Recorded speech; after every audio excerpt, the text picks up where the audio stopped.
दुर्योधन को भी सब समझाते थे, कृपाचार्य समझा रहे, द्रोणाचार्य समझा रहे हैं, पितामह समझा रहे हैं, लेकिन वो समझा क्या? जब विनाश आता है ना तो बुद्धि मारी जाती है।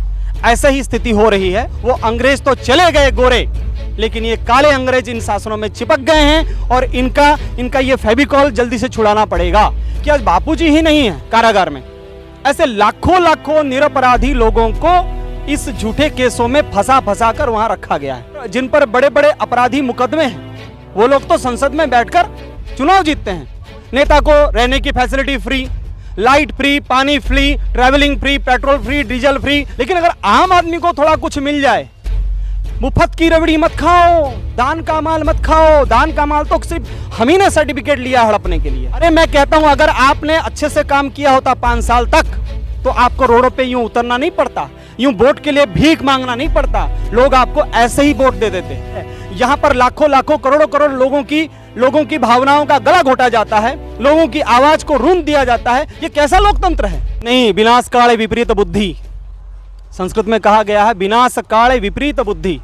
रावण को उसके पूरे खानदान वाले समझाते थे, दुर्योधन को भी सब समझाते थे, कृपाचार्य समझा रहे, द्रोणाचार्य समझा रहे हैं, पितामह समझा रहे हैं, लेकिन वो समझा क्या? नहीं समझाना। ऐसे ही जब विनाश आता है ना तो बुद्धि मारी जाती है। ऐसे ही स्थिति हो रही है, चाहे हम कुछ भी कहें। लेकिन हमें दुख इस बात का है कि आज बापूजी ही नहीं है कारागार में, ऐसे लाखों लाखों निरपराधी लोगों को इस झूठे केसों में फंसा कर वहां रखा गया है।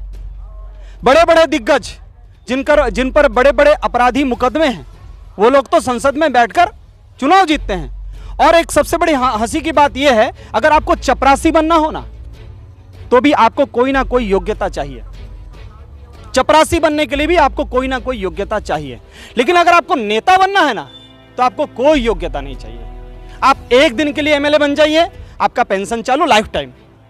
अगर आप एमएलए से थोड़ा सा कोई मंत्रालय पे चले गए, वो आपका उसका भी पेंशन चालू और इसका भी पेंशन चालू। अगर आप केंद्र में चले गए तो तीनों का पेंशन चालू।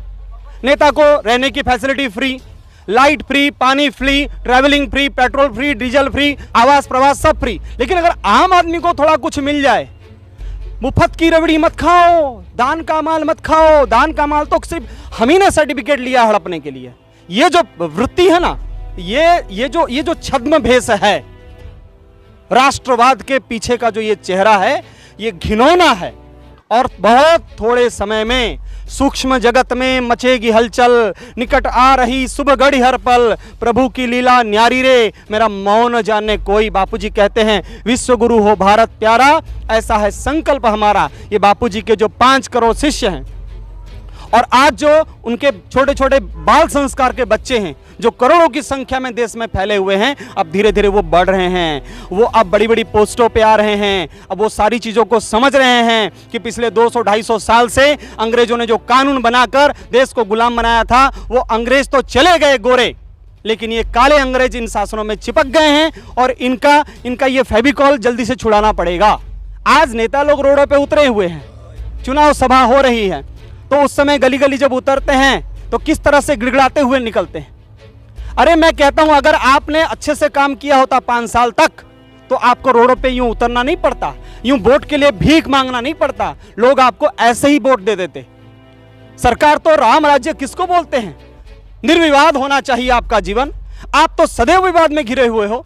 आप कहते हो लोकतंत्र है, यहां पर लाखों लाखों करोड़ों करोड़ लोगों की भावनाओं का गला घोटा जाता है, लोगों की आवाज को रूंध दिया जाता है। ये कैसा लोकतंत्र है? ये कैसा लोकतंत्र है? ये लोकतंत्र नहीं है। लोकतंत्र के नाम पर नेता तंत्र चल रहा है इस देश में।